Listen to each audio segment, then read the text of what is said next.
Well, you know, the thing about podcasting is people have heard of it. It's not all that different from radio. So there used to be a lot of radio advertisements, small businesses, large businesses. Everybody used to do that across the country. And but nowadays it's podcasting because it's a little bit more convenient. It's more convenient to be able to. It's more convenient to be able to listen whenever you want, pick up your show whenever you want, and not have to tune in at a specific time. So that's great for advertisers also because it means that you'll be able to have ads matched to a particular audience.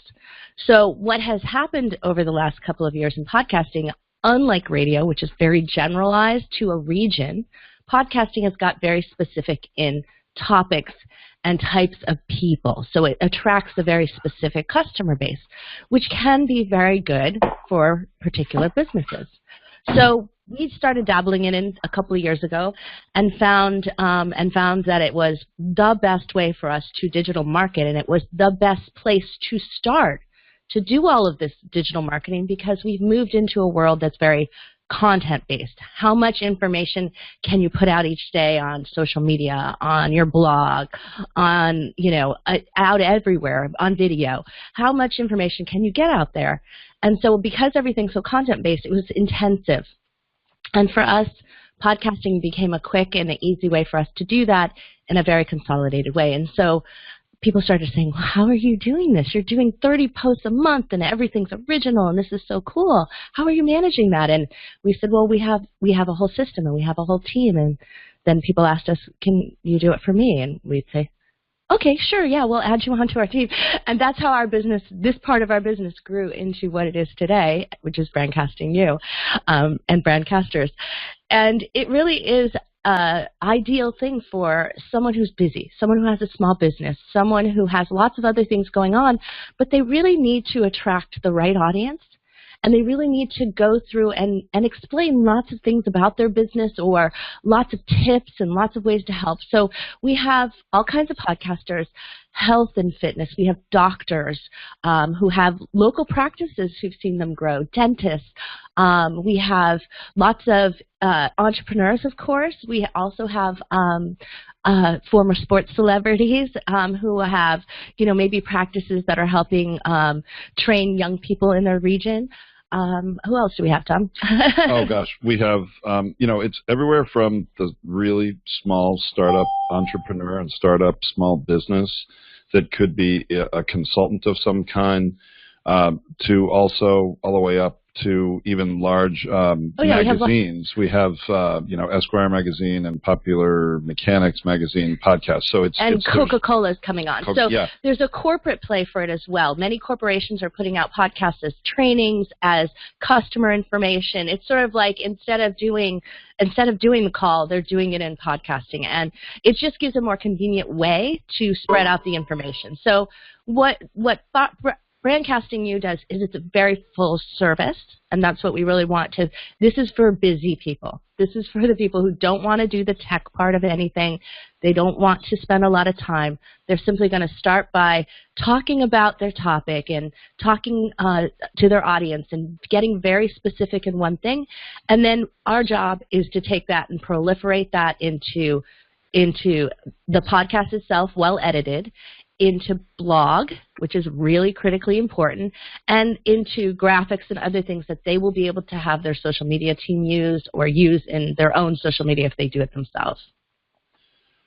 So one of the things to add to that, I would like just everyone to understand that at its core, what this service does is provide a very high value baseline level of marketing for your business. This is not podcasting for podcasting's sake. That we use podcasting as a tool to market and grow your business. When you want to acquire, everybody needs to acquire new customers. And, you know, that's like one of the tricks today. Well, how do you do that? And should you do Facebook advertising or LinkedIn advertising and all these sorts of things? And certainly, if you have a big marketing budget and want to pay an ad firm to straight market you, you can absolutely do that, but it's quite expensive.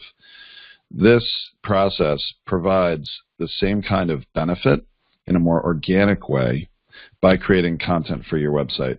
So where does everybody go when they want to find something for, that they're interested in? They have a pain point or they have something they want to look for. One of the first places they go is to Google. They Google it. Of course they Google it. And in order to come up in those Google search results, the only way that's going to happen is if a business has written blog post content on their website, or they have links to in posts or mentioned in posts on other people's websites. That's really what Google search is meant to do. It is still the go-to place, and it really is all about Google. And even if you prefer a different search engine than Google, like maybe Bing or something, they all follow the same algorithms that Google does. So what works on Google works on the others as well. Yeah, it's moving away, and you've heard the term SEO, search engine optimization. Search engine optimization still needs to be a strong basis to your website. Your website has to be set up properly, and to do that, but it's no longer tricks. SEO tricks don't work. It is the constant content. So, and we don't mean you have to do it daily like we do. That's maybe a little excessive for some businesses, but at least once a week, something new has to be on your website. Something new has to be in your blog. And when you do that on a consistent and constant basis, and it's always focused on the topics or on your business or on the general area of the types of customers you want to attract, that is what's working with Google today. That is what gives our sites power. So we very frequently see our podcasters' site rank way above the guests that they have sometimes on their show. And sometimes those guests are very famous. Yeah, I'll give you a little example of that. Actually, the right testimonial that's up on the screen right there from Scott Carson of We Close Notes, he came to us and started with us in August of 2017. And in, I think it was September of 2017, I happened to be at a trade show with Scott. And we were at the same trade show, and we're producing his podcast episodes, and we had just published his most recent episode 3 days prior on a Wednesday. So this is a Saturday morning, and he mentioned a company that he had mentioned in that podcast, and we went and searched that company's name on Google, not Scott Carson, not his company, not his podcast, just the name of that other company. And on the first page of Google search, 4 days after the blog post was posted, his blog post was coming up as the fourth item on Google's first page, right under the advertised spots. And it was in reference to that other company's name. But that post actually was outranking that other company that was mentioned in his post, which actually says that other company really wasn't doing a very good job of marketing themselves. They should still have, their company should still appear as the number one. You might be number 2 or 3, but it still should appear. Although we have seen that where we have in our own business outranked major publications even around the Super Bowl. So we had done a spot about 3D printing because one of our podcasts is on that, and the Super Bowl, and it came right above Fast Company. So it can even beat out higher publications or larger publications. So the point here is you don't have to be one of the big guys with a big marketing budget to rank high on the first page of Google search. Now, there are always going to be those paid ad spots at the top of every Google search. Google's making money doing that, and they're serving up paid sponsors to you. But right under that, the actual organic search results, Google doesn't discriminate between large companies or small companies, ones that have more money than others. You, as a small startup individual, can rank, and this is the key to marketing and growing your business today. Content. Correct. Content and ranking, and it's really what we call organic keyword ranking. And so our customers who start with Brandcasting within 1 to 2 months start ranking on hundreds of more, and sometimes even, we had a customer last week who in 1 week increased 660, I believe, keyword rankings in 1 week. But on a weekly basis, creating this consistent content, you will start ranking on hundreds of new keyword terms every week. That's how people are going to find you. So podcasting is a wonderful thing in and of itself too, because you can build an incredible community for your business through podcasting. Right. And that's one of the things I want to talk to you about, because we have something unique in combination to this is a complete done-for-you service, which is why people come to us, because it's super simple. But really what we have it is anchored by the idea that you can get paid to do your own marketing, and or you can use it to help out your partnerships, your community, your network, your nonprofits that your charitable organizations that you've invested time and energy in, and you want to bring them visibility as well. So we have an ability. We have a hosting. It's just like you host a website, you have to host a podcast somewhere. Our hosting has the ability to do something called ad mixing. Our system's called Poditize. And Poditize mixes ads across an entire library. So it's got what happens is that if you've got a single episode of podcast that airs, and it's got 1,000 listeners to it, that's great. Actually, that's not bad for a small podcast to start up if you've got 1,000 listeners. But let's say you have 100 episodes, and so you have 10,000 plays across all of your episodes. That's what I was going to reference. Pod.ad, yeah. Jeremy, I need to give you the new. I have to give you the new version of this, which was just created last night. That pod.ad is actually our hosting platform that Tracy was mentioning, and we had to change the URL quite recently, so it's called poditize.com now. But I'll give that to you. While we're still on this call, I'll email it to you. Yeah. So, okay, But the difference is that what happens is that if you were to put an ad on, and people do it all the time, an ad on the 1,000, let's say you sold that ad spot, you might be able to command $60 for the ad for 1,000 plays. That might be worth it in some markets. You might do $100. It just depends on it. Some people do that, which is kind of nice for an ad placement. But wouldn't it be great if you could place it across all 10,000 plays and get all 10,000 plays to listen to that advertisement? Well, with the push of a button and our system, you can. So you can put an advertisement in, and you can also, when the holiday season's over or the event happened, the book launched, you can take that ad right back out and replace it with something else, or leave it with nothing. And so we have the ability to automatically do that in and out. It's not streaming on the front of a video like it does on video on YouTube. It's not streaming on the front of your podcast. It's actually embedded within, so people are forced to listen to it, which is a really good thing. And we find very, very high conversion rates on advertisements from podcasts because the audience has chosen to subscribe to you. So they've selected themselves in. They want to support you, and they absolutely listen to the ads, and a lot of them take action. We have as high as we've had some as low as 30% conversion rates, usually up around 40%. And I want to explain why that is. I'm sure some of you in sales, you're all in, I think most of you on this call are in sales in one form or another, and you may think that is ridiculous. How can you have a 30 to 40% conversion rate to a call to action or an ad in a podcast? And there's a very good reason why. And this is what it really demonstrates the power of a podcast. It used to be in radio, just to compare the difference. In radio, you put an ad out there, and it goes to everybody who maybe tuned into the radio station, but it's very random. People are listening in general to the radio. They're not tuning into a specific show usually. And so it's really a shotgun approach. I mean, how many of those people would be interested in the ad you have to offer? But with podcasting, which, by the way, is continuing to grow year over year in listenership, it is incredible. There's more than 125 million Americans right now listen to podcasts on a regular basis, and the average number of podcasts they listen to each week is 5 and increasing. So it's growing, and it is the place to be for, again, reaching people with your message. But because they have to go seek out a podcast to listen to it, they're listening to subjects they want to learn about, they want to be educated in, or they want to be entertained by. So this is an absolutely proactive audience. They're not a passive audience. So, and because you're speaking to them in their ears, there's a great quote by the author Malcolm Gladwell, who, of course, I'm sure most of you know him. He is a writer of The Tipping Point and prolific writer, and every time that he writes a new book, it becomes a legitimate New York Times bestseller, not just, an Amazon bestseller. Yeah. I mean, it's legitimately millions of copies sold. And he started a podcast about a year ago, and he was asked, why did you do that? And he said, well, because people think with their eyes, but they feel with their ears. It was a really profound statement, and it's really true.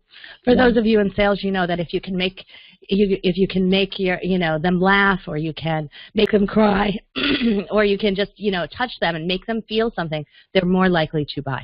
Right. So podcast listeners, they believe they come to know the host, even though the host doesn't know them. They believe they know the host. It's like every week when they listen to an episode, it's a new touch point.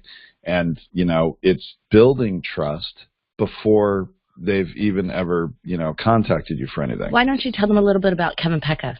Sure. So here's a good example. A customer of ours who is one of the testimonials on our site and in our brochure is a chiropractor, a startup chiropractor. He just finished medical school, I think, a year ago, and started his practice in New Jersey outside of New York City. And he started a podcast with us from the moment he started his practice, because he is sort of a younger generation. I don't know if he's quite a millennial or not, but a little bit older, maybe slightly older. But he believed that it was a good way for him to build an audience and build his practice. And within the first month, he got 10 new customers into his practice directly as a result of the podcast.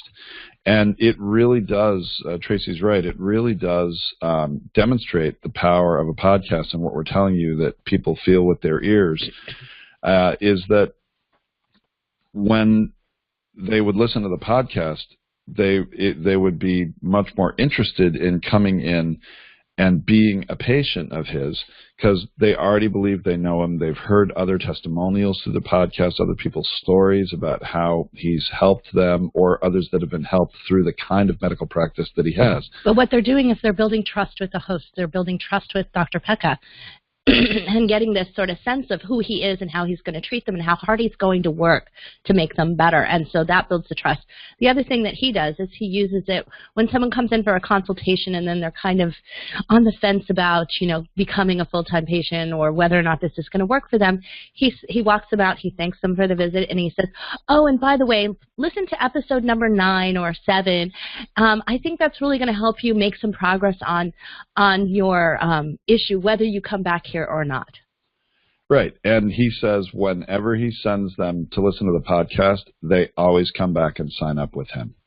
So it is accomplishing a tremendous amount for small business owners, even startups, just like that. And of course, if a larger company, it also is helping. We have others that are getting serious amount of dollars invested or their products purchased because they are actually because they're putting this information, this content out there, and it's just casting a wider net out there on the internet for marketing and growing your business is what it's doing. And that's the great thing about podcasting too. Even though a lot of businesses are local, others, are not and are, national or even international. Well, even very local businesses, also a lot of them have websites in which they're shipping goods, they're shipping all kinds of products across the country. So they might be, be great. We have a great little soap company. She's not a podcaster, but I think she should. A great little soap company out in the middle of Michigan, in Grand Rapids, Michigan. And, she's all about all of the natural materials that are in there.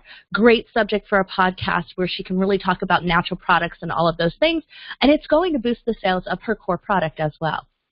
Absolutely, but the great thing about a podcast is even if you thought you didn't have a budget to be able to advertise nationally or to advertise internationally, guess what? Podcasting is worldwide.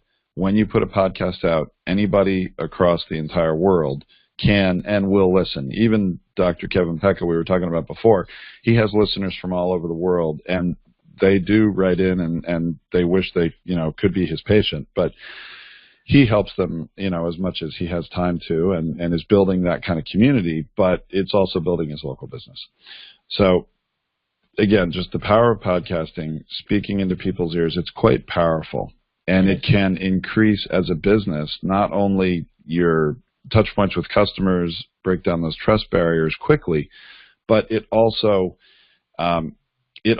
can elevate your credibility as a business or as an individual, as a host. It builds your own brand authority. Yeah.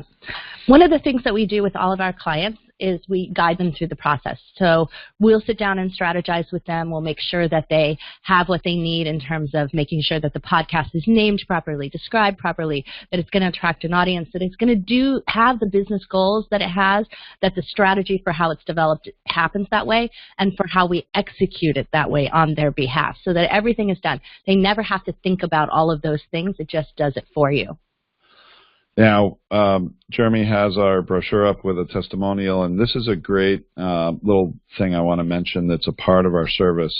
One of the things we do recommend as a podcaster, I mean, it's great if you're an expert on subject areas and you can just record yourself in a monologue on certain subjects and create a podcast out of that. But we also recommend you interview guests as a part of your strategy in podcasting, and really as a part of your marketing strategy. And those can be other experts in the field.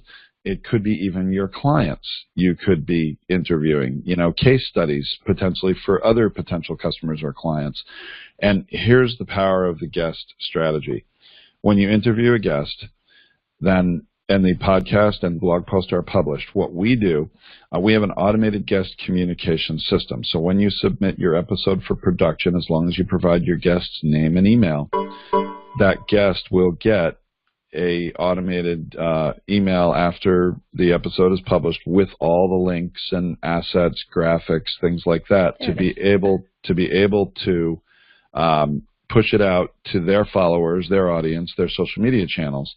And one of those things is a special graphic we call ego bait internally. We don't tell publicize that out in the world, but we call it ego bait. And what it is a small square graphic that shows it's branded for your company, for your podcast, your show, but also usually as a picture, a headshot maybe of the host, but definitely a headshot of the guest and a quote of something that the host said about the guest that makes the guest look really good or smart, reinforces their expertise. So if I were having you on the show, having someone, either Jeremy or Vince on the show, I might say, oh, Vince and Agora have just done an amazing job at helping small businesses across the country thrive in a digital economy. Something like that. And when the guest receives this, they of course want to share that with the world. And so once we started doing this process, social engagement by the guests, helping push out your podcast, your blog post, which puts a link back to your website out there, either on Facebook or LinkedIn or from their own website.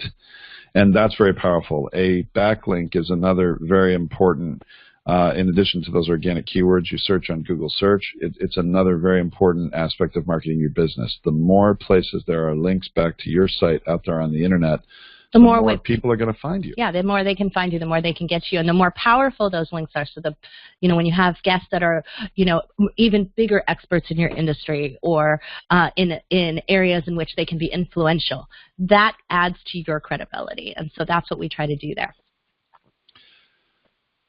And then flipping through the production packages and all the things, we have lots of things for you guys to do. But basically, what we really do here is it's very, very full service. So there's no technical, no editing. Yeah, you got to have a mic and you got to plug it in, but most people are capable of that today. If you know how to Skype, you have enough skills. If you know how to plug in into a USB port, you have enough skills. Honestly, it's not hard at all. Honestly, all of you who have logged into this call from your computer have the skills necessary. Now, and the tools probably. Obviously, your customers need to have those skills, but the reality is, we do provide the recording equipment when people sign up to do a podcast with us. We provide the training and best practices. There's just a laundry list of things that are included in the podcast setup package. But basically, it is a complete done-for-you system. You just have to decide, your customers have to decide, yes, we want to start marketing and growing our business and really being proactive with digital marketing. And then we get you set up, usually within as little as 3 or 4 weeks. Do you guys have questions? I don't know if you guys have the capability here for people to ask us questions or type them in. You guys can. Absolutely.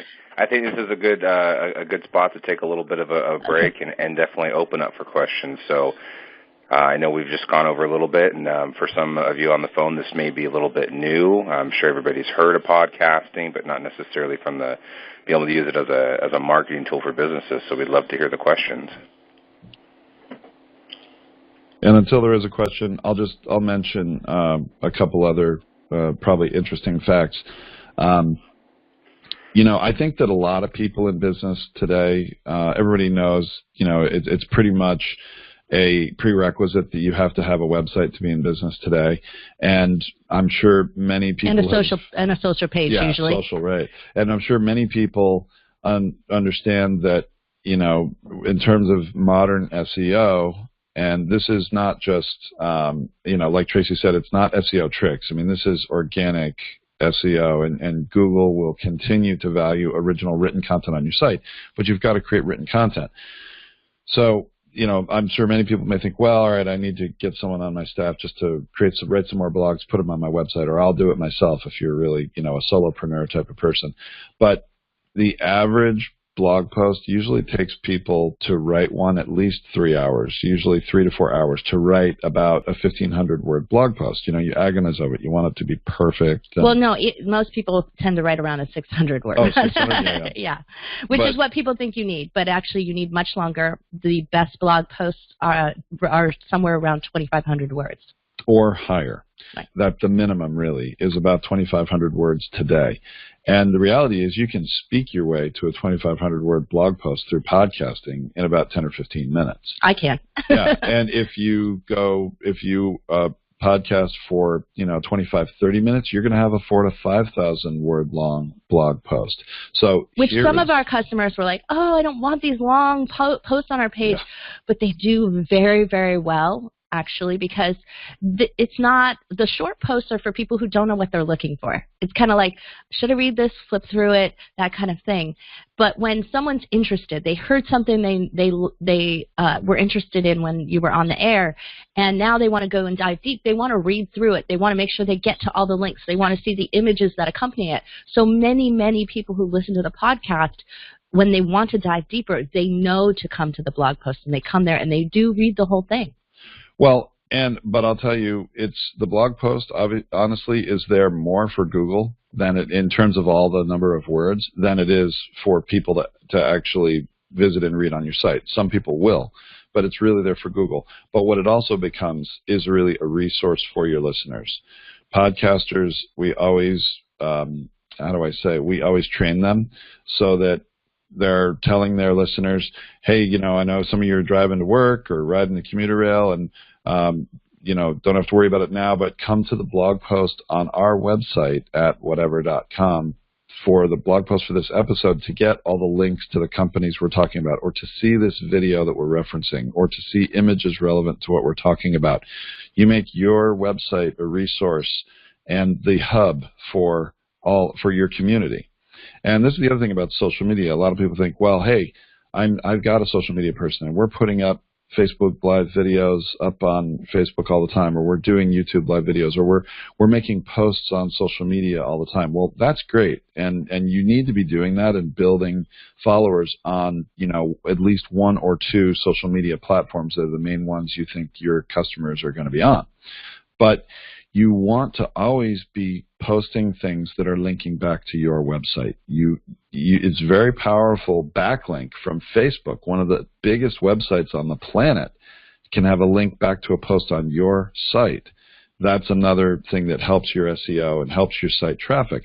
And in fact, we would say that you should never put a post anywhere on social media that doesn't link back to a piece of content on your site. It helps build your authority. It brings more traffic to your site, which you can monetize in many, many different ways. So this is all part of a content marketing strategy is the reality of it. But it starts with podcasting, uses it as a tool to create content quickly, create large volumes of content. Hey, this is Vince. I was just going to type in that, I've been doing internet marketing for years, and I'm not sure, we have different people, different skill levels on the call today, and I'll be listening to this call in the future. But this is definitely very interesting because, most people think, oh, podcasts, but they're not realizing a lot of people trying to get up on the search engine. So you're saying that by doing these podcasts and the content, Google is picking this up and dropping you higher up in the search engines? Yeah. Because it's recent content, right? It's not just recent content. Google's algorithm also awards so lots of people were gaming the system, right? They were cramming in keywords and having blog posts written. Basically, at foreign countries all over the world, we're having blog writers do it for $5, right? And so you could have a 600-word post, 800-word post, and it would cram the keywords in. And that was, for a while, working. But that no longer works because Google changed its algorithm, and it awards the natural pace of our language. The way you would naturally write should be matched to the way you actually speak. And so that's how they changed it. And so what happened was, oh gosh, I think it was almost 2 years ago in March, there was a big Google slap, they call it. And that's when Google changes their algorithm and basically everybody just like, what happened? And they got slapped. And so many sites lost traffic overnight. Everything changed.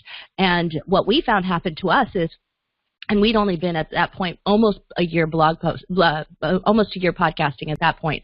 And our site was boosted by 30% more traffic overnight. We just all of a sudden had all this traffic. And so that's what has happened. It has happened consistently through. There's at least an algorithm change, minor one, not major ones, but every 6 months. And so when those changes happen, we've seen boosts and we've seen growth. We've never seen a loss, and that's because it's shifting to more of this. And we're going to see a lot more of that as we move into a voice-based economy. I mean, digital economy, that's the way it's working, right? You can talk to your Alexa and ask her to play a podcast, but you can ask her anything. And so because that's the way it's going, Google's changing their algorithm, everyone's changing their algorithm to be more voice-based, to respond to the way people speak. But you're absolutely right, Vince, that the Google does the majority of the work. They're called spiders. Their computers, their programs are going through every website on the internet on a very regular basis. Most websites, at least every few days. Some websites, if they know that they're putting up new content on a daily basis, Google learns that and checks the website every day. And when there's new content, it goes through and does all the work to analyze the post, sees all of the phrases that are in there. It indexes them and ranks them and cross-references them with other keywords within the post and within the website. So all you have to do is create the content, put it on your site. Google does the work, and you will start ranking high in Google search and eventually on the first page of Google search. And new content, as you mentioned, Vince, and consistent content is very important, but the old content, don't discount that. It is still valuable. I'm going to give you another little stat that may blow some of your minds here. Every single day, and actually I don't remember, this is not the stat, but Tracy, do you remember how many Google searches there are every day? We have that stat in one of our presentations. Oh, it's like... It's like 30 or 40 million or something. Yeah, I think it's 44 million or something like that. And so like every minute it's in the 40 or I forget 50,000 range or something. It's crazy. But here's the stat that I want to bring to you. Every single day, fully 1/4 of all the search terms that people are typing into Google's search bar, Google has never seen before. Some of those are typos. It happens all the time. Yeah, maybe misspelled words, but there's always new things that are, emerging in our society and in societies all over the world. And because of that, people keep typing new things, and you might think, how could there be that many new things every single day typed into Google search bar? But this is legitimate, and we've had this confirmed a few times over. It's been written about in major publications, and Google has confirmed it. So here's the point. Even if you have old content that's been on your site for 6 months, a year, 2 years, doesn't matter. When Google gets a new search term, it still puts a search result up. It doesn't say, sorry, I don't have anything for that one. It rarely puts up a sorry, right? You have rarely. to be like, you really typed a typo wrong, and it will spink you suggestions. But for the most part, it tries never to have null searches. That's what they call it. Null, meaning none. Right. But so what does Google do when it has one of these search terms that's 1/4 of what it's seeing during a day? Well, it puts up things, the most relevant pieces of content that it knows about. So it may not be an exact match, but they think it's closely related. Right, and it has not just a relevance rating to it. They're also looking for relevant and reliable. So those are the two factors on who they choose to serve up in that case. So if they find something relevant, but it's from a site that posts every single week, then it becomes a reliable source. And that's how it ranks them, and it will put it up rather than somebody who posts just once about that item. But this is why even your old posts over time will continue to increase in the number of keywords they rank on in Google search. So don't discount older posts. They're still very valuable, especially if the subjects that they are on and the subjects you've podcasted on to create them are evergreen topics. They're, more evergreen topics, not necessarily just something about, today's weather that no one's going to care about in a day or a week. Right. But, that's the other thing that we see happen very, very frequently. So there are we're in a society where we like to binge watch things, right? We want to watch the entire season on Netflix. Well, the binge listening happens to podcasts as well. So let's say I've been suffering from migraines, and I'm out there searching, and we have a doctor who's got a show on pain management, and he happens to have an episode about migraines. So I will listen to that, and the more I listen to that, I go, wow, maybe it's not migraine pain, maybe it's other types of pain. And he talks about in his show all different types of ways to change the dynamic of what's going on in pain in your life. And so I might then binge listen to the entire podcast series that he has. I don't know how many episodes he has, but maybe it's 40. And I'll sit there and listen to them in an entire weekend, hoping that this is going to be my help and he might be my answer. And so people do that. Usually they'll listen to 3, and if it's worth it, they'll listen to the rest of the series. And then there are people out there who actually are seeking shows. We call them podfasters and binge listeners. They listen to the podcast on a faster speed.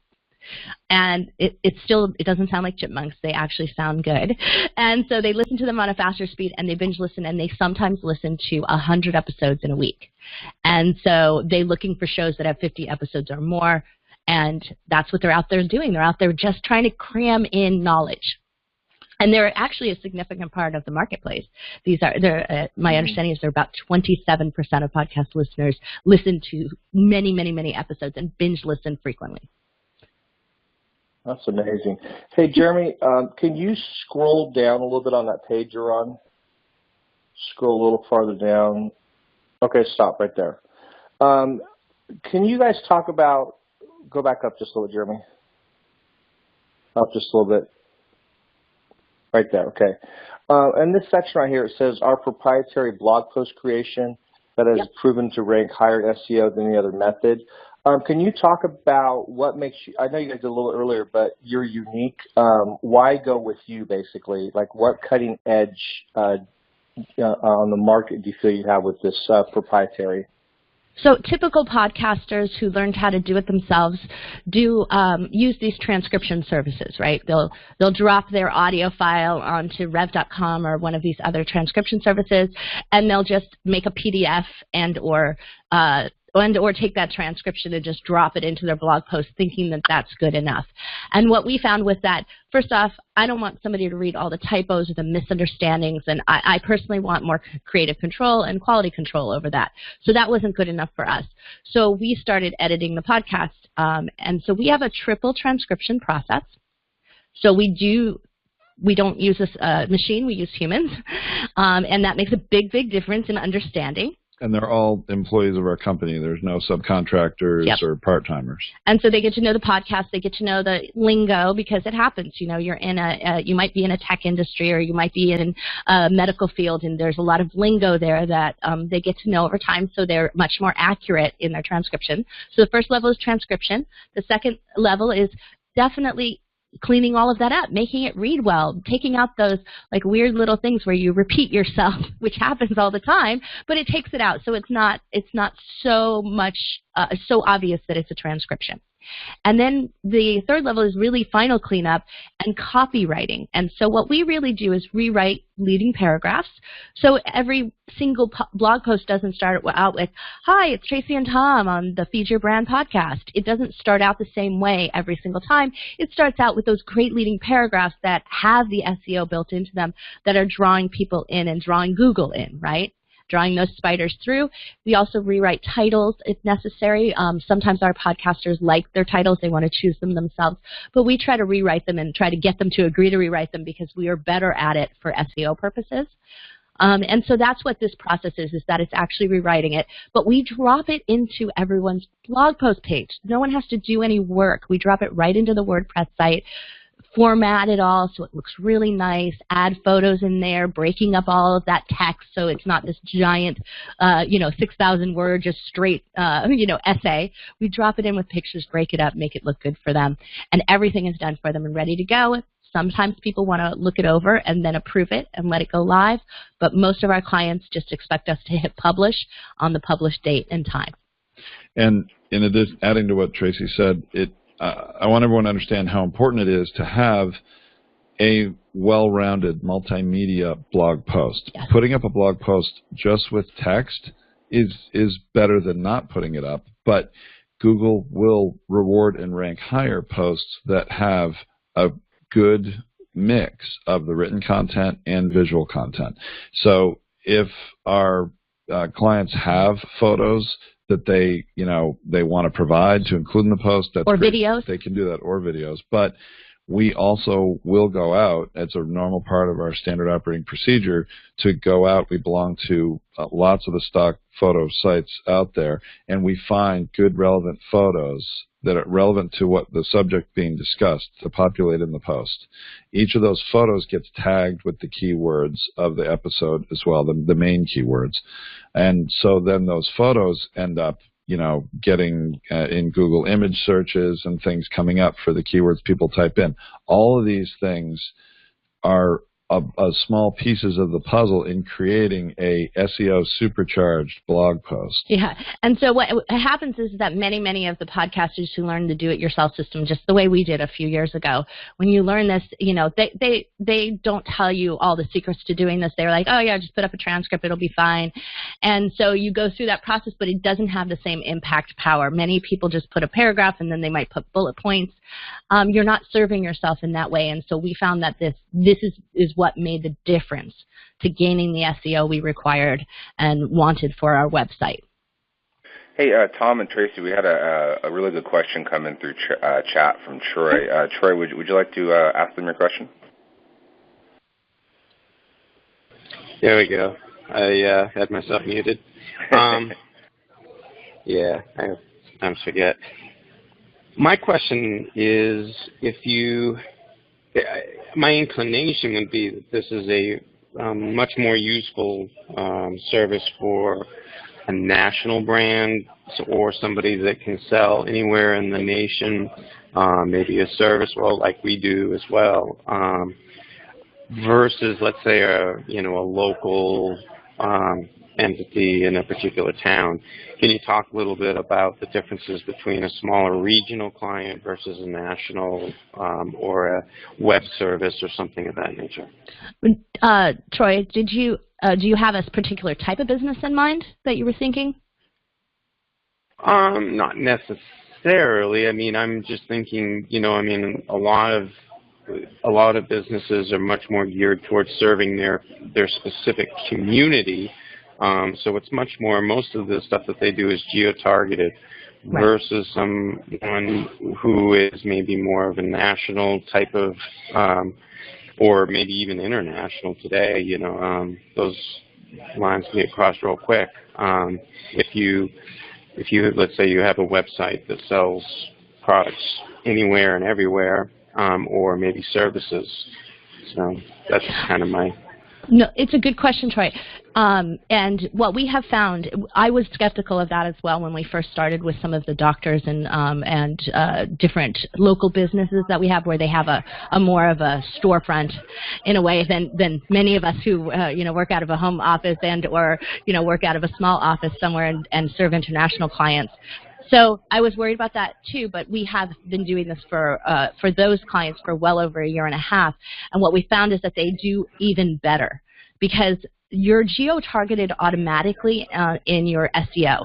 So when you type into Google, they know exactly where you're located at that moment, and they will serve up automatically, and we didn't realize this, but they'll serve up automatically the closest businesses, even if they're doing digital information only. And so if my business is based here in Irvine, California, and you're here over in Tustin or other places that are close by, and you were to type in looking for my services and or looking for whatever the problem was, it will serve up that localized information first. So that has the geotagging is already happening. What you do have to make sure is that that client local business has their site set up properly from an SEO standpoint so that their site already has all the proper geotagging going on there. We don't actually have to do it. A lot of times it happens automatically because we'll mention stuff that's happening in Southern California, and it'll happen when you're naturally speaking that lots of those extra tags come on. So that's one way that it works. But another thing that that you have to think about is, so I think back to a good friend of ours, Ken Courtwright, who tells this story all the time about a dentist, and he had this business and it wasn't increasing, and he didn't know what to do, and the guy says, "I'm going, give me all this money and go to the red carpet in LA, get your pictures taken with all these celebrities. I've given you a list of them because they all have great teeth, and I've given you a list of them. Get photographs with each one of them, blow them up, put them on the walls in your office, and then see what happens." And sure enough, he did that. He put them all up, and he's like, "Now what's going to happen?" And his business started increasing and increasing and increasing. And it was because you have the credibility.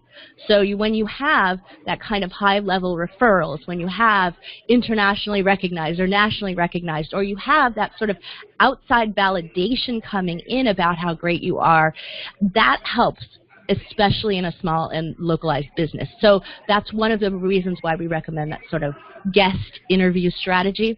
So you've got to put content on your website, whether you're local or international. Doesn't matter. You got to have it. So it might as well make it work for you and help you grow that business locally. Does that answer the question? You brought up something. Yeah, it did, but it kind of brought up a new question. Okay. So let's say you have a relatively simple website. You haven't done a lot of SEO in the past. We do have a service that we currently have that does just basic SEO. Is that something worthwhile doing prior to doing this? And should they know that you're going to be doing what you're doing before they do that? No, you're right. SEO is an important building block. So your site has to be set up properly. It has to have all the proper tags, and it just needs to be, set up properly in the process. And we can tell pretty quickly if a site isn't set up properly when we go to do our job. And so we always check a site. So we can tell if there's a problem, and we can refer you back and say, hey, you guys need to get your site fixed. It had viruses, it has problems. We can see that on our end when we go to do things. And that's usually a pretty inexpensive thing to fix, and it's usually a one-time thing to get it fixed, sort of a baseline. Right. We recommend actually that people go in and once a year have an SEO expert just take a baseline look at their website and make sure there's no problems and there's no things. Like web maintenance is an important part, just like you maintain the property of your storefront where you have it swept, you have your windows washed, right? You have to do that, and maybe once a year you need to just clean out the gutters, right? You need to do something that's important. So SEO maintenance is important. We agree with that. But it's not redundant to what we do, and it's really independent of what we do. Right. In reality. Right. Okay. Exactly. And so but it's the foundation on it.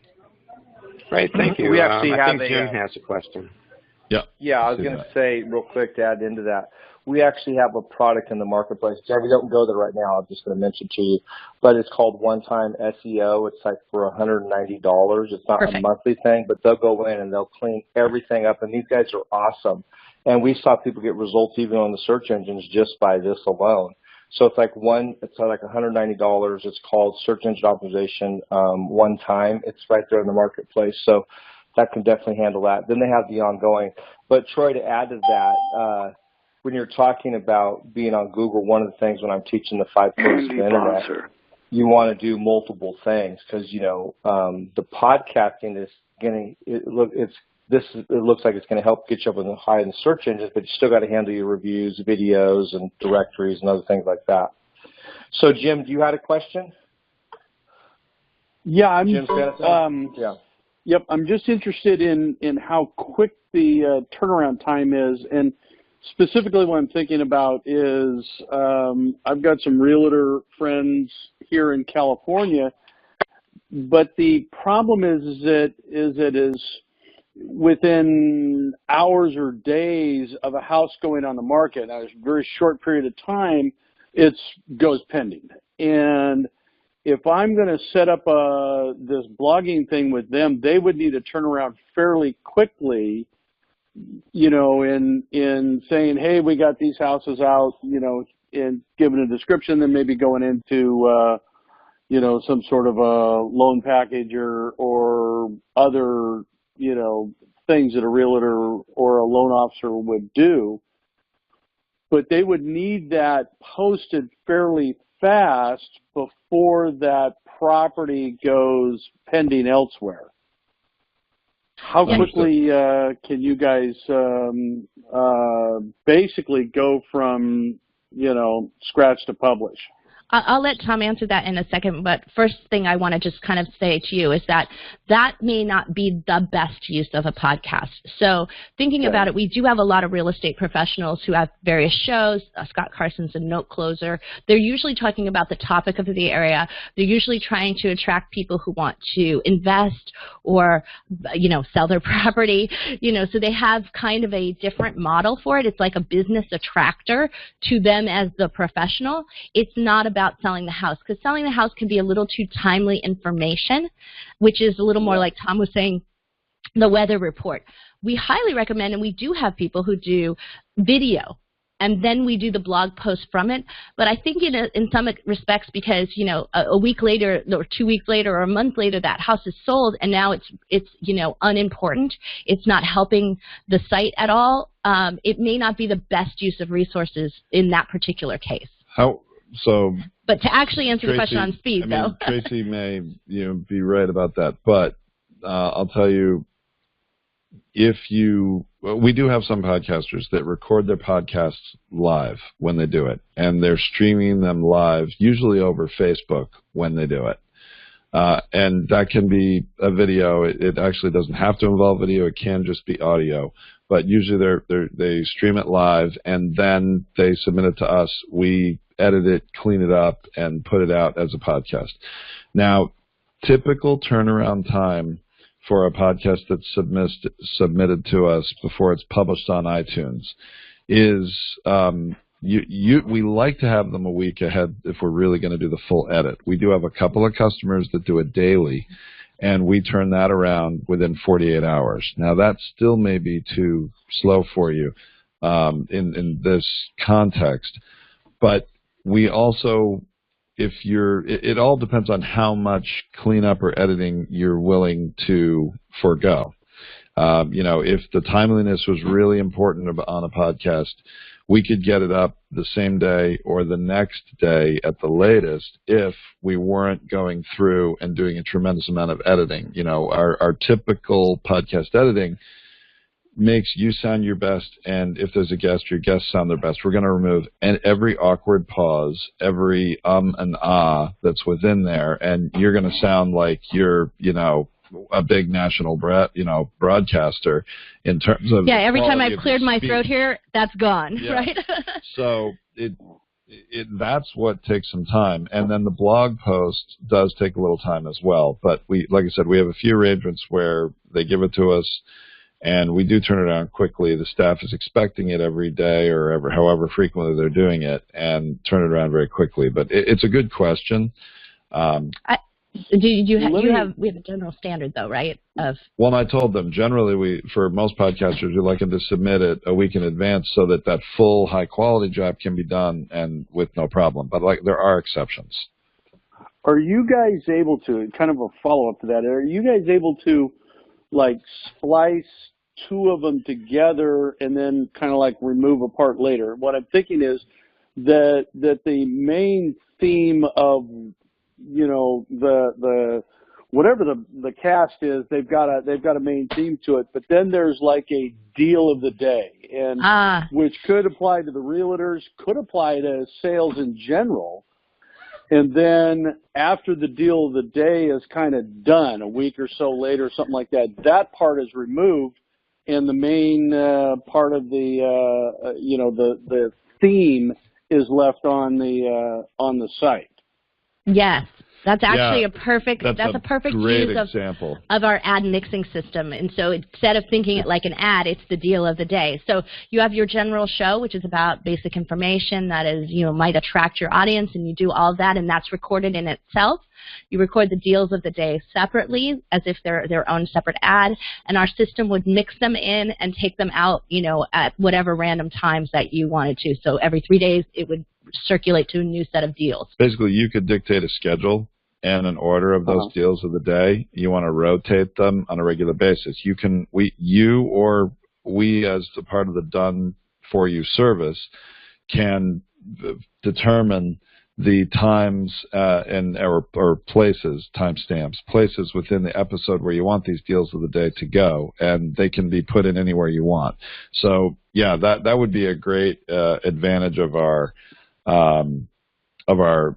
ad mixing system.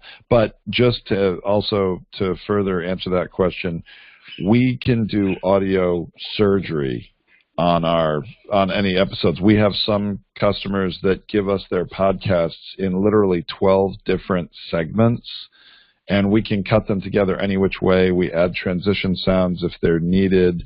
It just depends on the customer's needs, and it doesn't matter to us. It doesn't change the cost of producing an episode. That cost is a flat rate. Perfect. Thank you. You're welcome. And then we have another question. The question's coming from Andy Bonzer. He can't ask the question himself because the phone he's on. He's just listening to the call. So I'm just going to read it. But he said he's totally new to business and podcasting. But his question is he does radio and DJ, some of that. But he wants to know, how does a business inform customers or the public to find their podcast? Is it a website link, or how do you get people to find your show? So good question. Yeah, launching a podcast is a little bit like launching anything, right? So you need to let people know it's there. We highly recommend starting with a few episodes we call it in the can, right? So you've got a few of them already pre-recorded. 3 to 5 is pretty typical, just so that you have some to start out with, and so you're launching with a little baseline so people get a sense of what your show is going to be like. And then from there, it's really all about just the same kind of thing of which you might launch anything. You want to tell people it's out there. You want to push it out on social media. It's automatically going to get into all the directories, so it will be found and seen when people start searching. But it's up to you to start to promote that and push that out there. Now, you don't have to. We started our show with no promotion budget at all. We didn't spend any ad dollars on it. We've never actually. And so, but it takes a lot more time to go in. If you have a core business, it's a little easier. Maybe you have a membership group, an email list.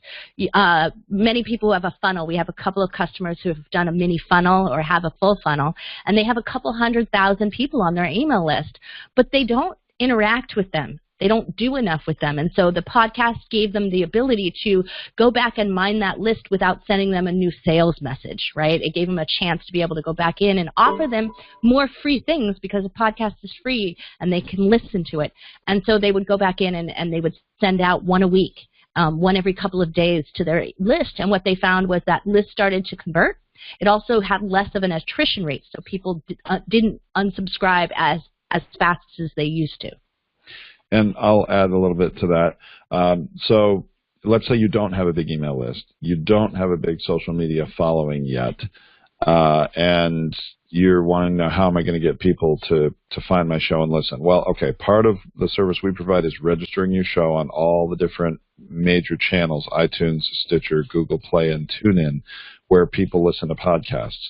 There are a lot of tags associated with your podcast and your description.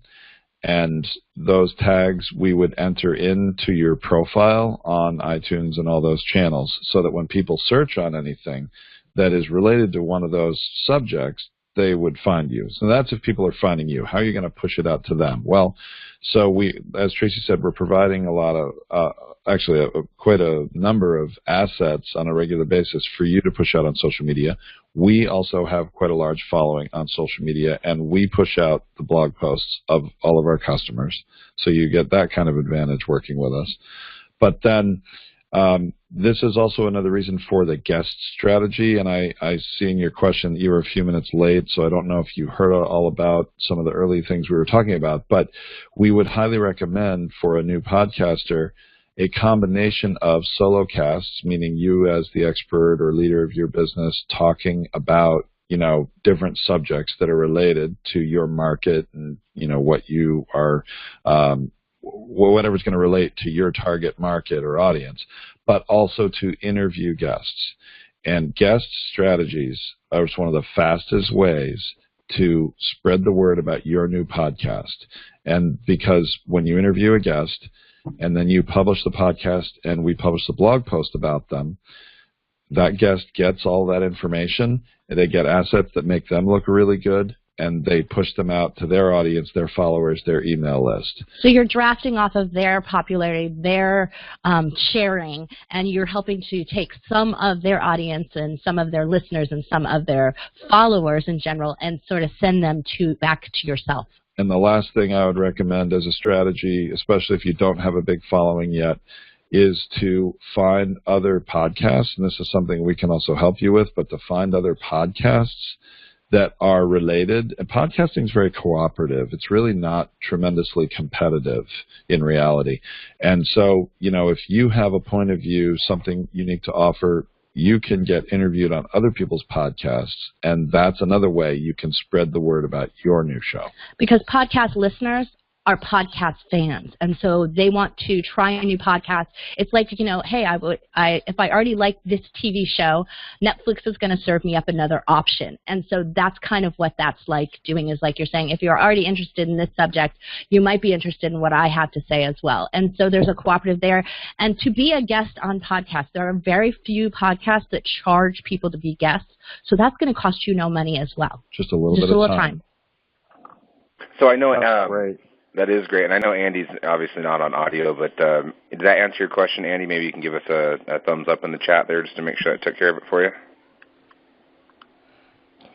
And while we're waiting for that, Jeremy, because of time, why don't we get into the pricing, the retail, like you responded about the pricing, the retail, and the special offer we have in Agora, and then the commission. Why don't we get into that? That's why I had this screen up, because there was a couple of things that I wanted Tom and Tracy to go over, which I believe in this setup there are 3 episodes included. And so to your comment, Tracy, about getting your podcast out there, it's good to kind of have a couple of those ready to go. And with the setup, you're getting 3. Whoa. All right, I think I just took care of that. Somebody on the computer there. Okay, so yeah, as I was saying, so I believe 3 are included, and then obviously there's episode packages available after that, and which I also know is really great too, is that they don't expire either. So if they were to go and purchase, 15 above and beyond the 3 that's included, they can use them at their own pace if they want to do 3 or 4 a month, 1 a week, whatever the case may be. So maybe you talk, like Vince said, about the pricing versus retail, our special that we have worked out with you, and all of that good stuff. Great. I'm going to let Tom take that in a minute, but I just do want to add to what you said. Yeah, there's also another reason we do 3 with the initial setup. It's part of, like, we're training and helping with the technology, not that it needs it, but there's a technique to podcasting. So we like to help them through that process. And doing 3 allows you to do an introductory episode, like, what is my show going to be about, or who am I? And it allows you to do a guest interview, so you can get comfortable with the interview process and how you have to turn on Skype and what you have to do. So there's a little bit of technical there, but there's also a little bit of sort of showmanship, how to ask good questions. And so we have lots of trainings and lots of help for that. And then the third thing is we always recommend someone do their most important topic so that they get into, what questions they get asked the most. This is the very first question you should address on your show, because when somebody finds it, they're likely to listen to those first 3 episodes. And now they have a broad, good idea of who you are and what your show is going to be about, and it attracts them in. And so we try to do that. But the secondary benefit is it helps the new host get very comfortable and confident that they can do this. So now to answer the specific question about the pricing. So our episode production, it's as little as $99 per episode. What we do, instead of charging a monthly fee every month for producing podcasts, because every podcaster produces and publishes a different number of episodes. Some people do 1 a week. Some people do 2 or 3 a week. Some people do 1 every other week. Some people skip August and December, and so they also, pace themselves. Or you might, get laryngitis and, not be able to record for a week or 2, and you've paid for a whole month, and then we have to credit you back, and that gets messy. So you prepay for an episode package. It gets put on your account. You use them at your pace. They never expire. So our pricing, yes, with Agora, because you all are part of the Agora family and system, we've worked out some special pricing. So you actually, you and your customers would get less expensive pricing than anybody else just coming to us off the street. So 5 episodes, what that cost equates to, if you only want to commit to 5, is $129 each. And then 15 episodes, they're $109 each. And the cheapest it gets to is $99 per episode. So once your podcast is launched on an ongoing basis, as low as 99 episodes for all of the things that our team does, from the audio editing, syndicating that to iTunes, creating unique episode graphics, doing all that 3-step transcription process, composing the blog post in your site, automated guest communication, and a bunch more. I mean, there's a laundry list of things that are listed on the site that you can check out. For $99 is a really good value. And when you think about marketing your business, if you were to do what's the minimum we recommend is at least 1 per week. If you can afford more and do more, we recommend it, because the more content you create, the more effective it will be for you in terms of accelerating marketing and growing your business. But let's say 1 a week, now you're talking on an ongoing basis, really you're talking about $400 a month in terms of doing this content creation and building this supercharged SEO for your site. But if you aren't able to commit to a 25 episode package, you have the 15 and 5 as options. It's a little bit more per episode. But if you commit to more, we give you a deeper discount. That's really what that's all about. Maybe we should, Jeremy, could you push up on your webpage and open up feedsyourbrand.co? We can show an example of what one of the posts looks like on our own podcast. So feedsyourbrand.co, is our podcast for all of our clients and for prospective clients. You can send people here at any time. They're going to listen to what we do. They're coming through the Agora system. They're going to get a better deal. So there's no incentive for them to sign up with us from this way. And we really don't advertise. It's more of just they'll hear us talking about our services. But if you go to that web page, hopefully it'll pull up here. And we'll pull up one of the blog posts. Taking a minute to load there. It might be my internet speed. So go straight over to the blog part where it says blog up in the top right corner. Yeah, just click there. The blog is really the podcast, but you can see what the transcriptions look like. So this will be the blog. They call it a blog roll page. And so you'll see like the summaries, basically. And so, so you see, we create these original graphics. Actually, I've never seen this one before. It's a new episode. It's a new episode, right. And so there's a player here. So we create the graphics. There's a player here that gets embedded in everybody's website. See that nice paragraph? That's written by our copywriter. And if you go down to read more, you go to read more, it'll bring you to the full blog post. Now you and can see. This is not, when Tracy uses the word transcription, I sort of cringe. Cause this is a legitimate blog post, and you can see the kind of full dynamic blog post that's there scrolling down. This is all the text. Now, hold right there, Jeremy. This is another thing I want to show you is this click to tweet box that's here. We put several plugins into every customer's website. that enhance these podcasts and increase engagement with readers and social shares. And in every blog post, we use this plugin and highlight usually 3 to 5 particular little quotes or clips, if you will, of text that we think would make a good tweet. And it highlights some of, the important things that are talked about in the episode, but also makes it very easy for a listener to go and tweet it. Or even you as a business owner or a host of the podcast, it makes it super easy for you or your social media person to go to every one of these within the post, hit click to tweet, and it tweets this quote to Twitter and links back to this post on your website. So there's lots of saves you a lot of time, and our team will choose the tweet for you, or you can choose them yourself. You can keep scrolling down now, Jeremy, if you want, because I would also like to point out what I expect to see. Here you go. So there are relevant images in here that our team posts that are related to the subject that are talked about, and we do that throughout the post. This is an unusual post for us because this doesn't have a guest, so you're not seeing that. It's not a guest episode. That's right. So this is just if we have a guest, you'll see our question, or whenever Tom and I speak, would be in bold, and the guest would be in normal face type. So you see that kind of contrasting happen. You could pick another blog and you might find that one there, but. So this is kind of the way we do it, and you'll see another click to tweet. Yep. And there's links all throughout this that you're not seeing. It's going pretty quick. Whenever we mention something, the team automatically puts the link in for you. You don't have to tell them. Yeah, this is completely done for you. Now, there at the bottom of the post will be a summary of important links.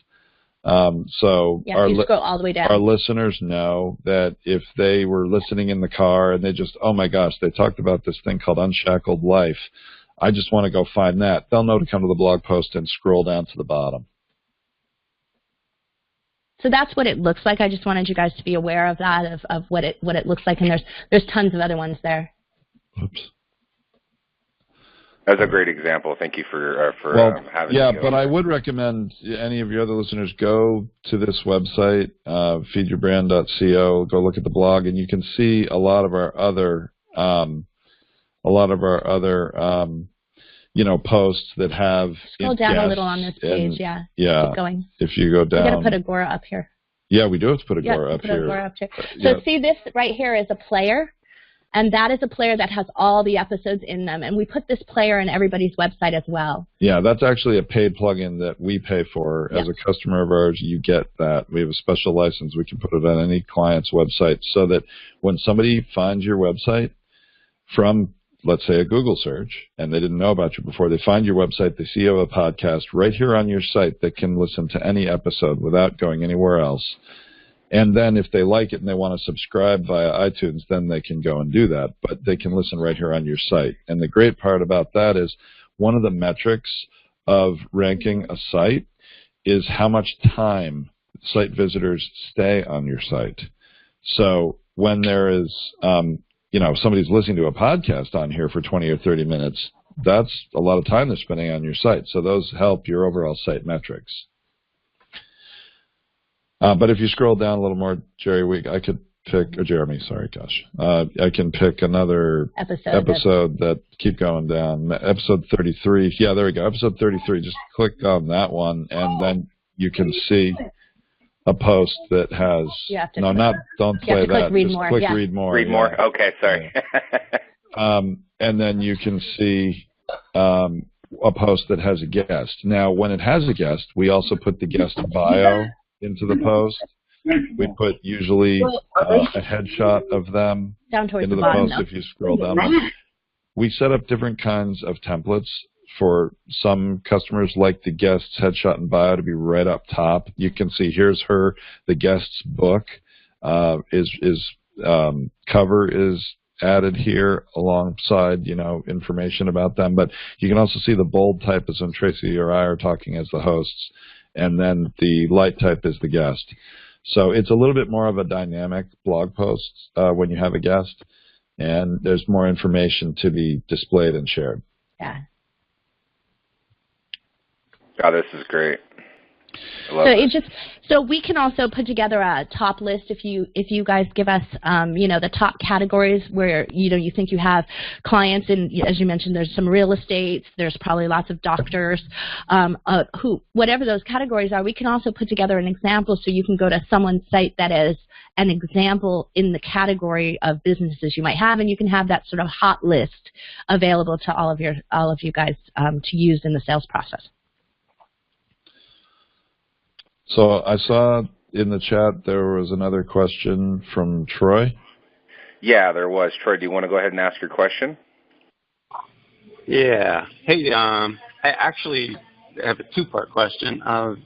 The first one is the question that I asked in there, which is, and I know we're running late on time now, do you have any specific case studies you'd like to share, and specifically, what industry, how you used how they used your service, and what kind of results they got? And then the second part is, would it be possible to do a specific podcast for Agora Advantage where we could use that as a marketing tool for you guys? And I'm laughing because I'm showing Tom, I put, we should do an Agora podcast. It's giant on my notes that I made here because you guys have an ability to highlight all of the great tools, all the people who've developed the tools. You have a great way to interview them. And so, yes, I think I actually think it's a great way, and it'll feed the blog for Agora as well. And actually, Vince and Jeremy and I have had some discussions already about how they might use podcasting, and it's maybe not the exact same way, but the ideas were similar. So I'm sure that those guys have a smile on their faces now as well. Exactly. Well, as far as the case studies and everything, yes, we have do. So very real case studies. The brochure itself, you have sort of the visual version of it, and you have a PDF of it, which we needed to update. But I've updated. No, I get it. I got it to you. Got them to them already. Okay. Yeah, I'll update that right after the call. Okay, great. And so within those are the case studies. There's the references or referrals, you want to call them.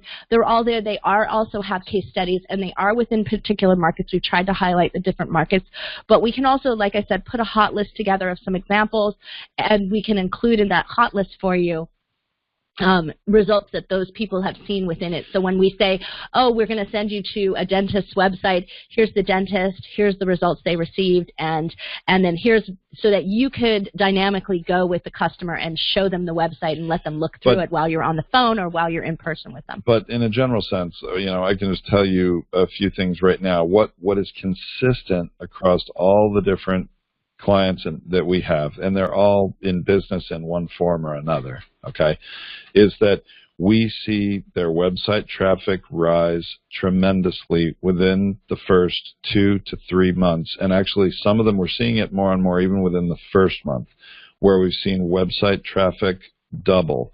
We see their keyword rankings and their backlinks go up significantly. I mentioned earlier there's a relatively new client who's only been with us about a month, and by week 3, because of the blog posts we were putting on his site, he was starting to rank on hundreds of more organic keywords each week. And that particular week I checked his stats, it was more than 600 keywords. And they see the results in many different ways. It depends on what type of business that they have.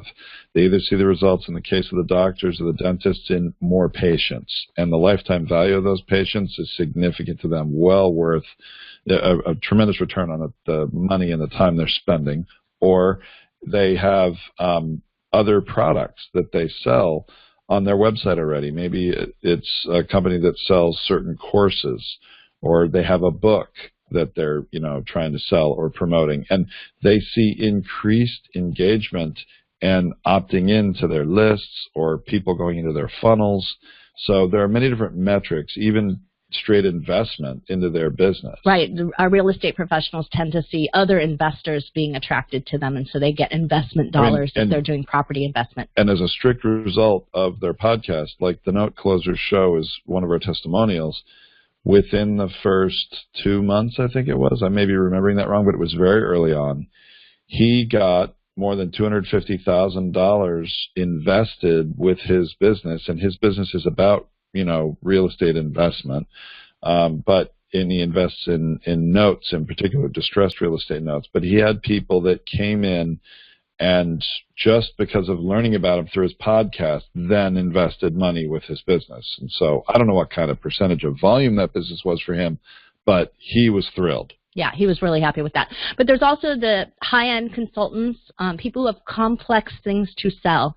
Sometimes it's hard to get your clients to sign on or get out of their own way, or it's just, there's sort of a trust and confidence level that you have to build over time, and that's really where we see a shortening of the close process.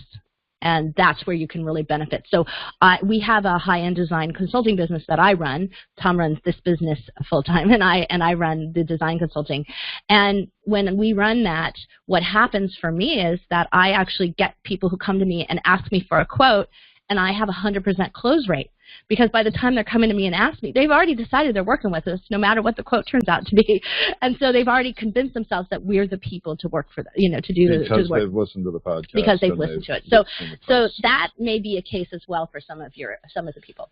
Well, there's a great question here from Andy Bonser in the chat, which is a really good question. Who are you competing against as for selling the services? I love it. Okay. Recording studios is very old school and very expensive. Yes. There are still some businesses that are sort of diehards, if you will, who believe if you're going to record a podcast, you need to do it in a real recording studio that's an anechoic chamber with high-end equipment, and that's the only way you can do it. That is very much the past, and those they charge a lot of money for that, kind of like when the beginnings of recording audiobooks, they would always use recording studios like that.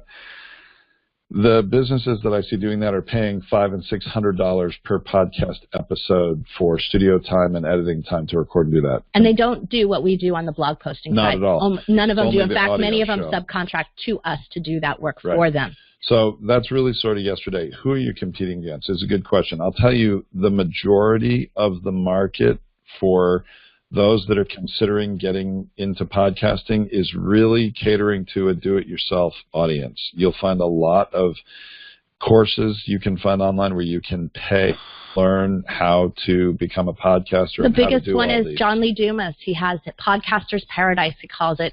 But you start out, you pay $400 for the course, but pretty quickly you'll end up spending $4,000 or $5,000 to months and months later just because you can't. He doesn't offer no one offers the sort of complete done-for-you service we do in the setup. And it's usually a course and then a mastermind and all of these things added together, which adds to a total. We just try to shortcut it and say, hey, you podcaster, let's just get it done and get you out there. And the faster we do that, the better.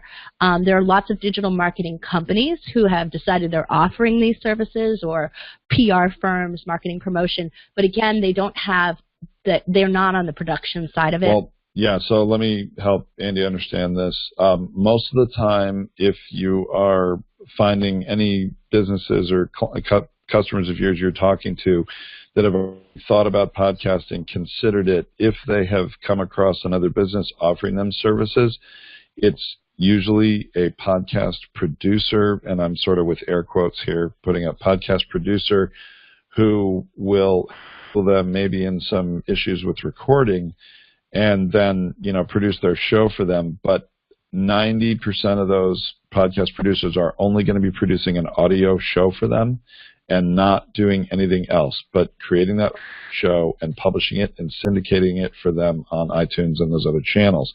They're not touching the whole digital marketing aspect of creating content for your website.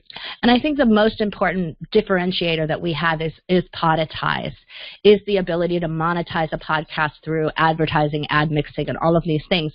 There isn't a single RSS host out there. So if you have a podcast, somebody has to host the audio file. iTunes doesn't keep it, right? It's kept on a server somewhere else. The biggest competitors there are Libsyn, SoundCloud, Blueberry. Am I missing any? Libsyn, SoundCloud, Blueberry. What? You mean other hosts? SoundCloud, there's Blueberry, Libsyn. Podbean, right. So those are the major ones out there. None of them have any ad mixing ability.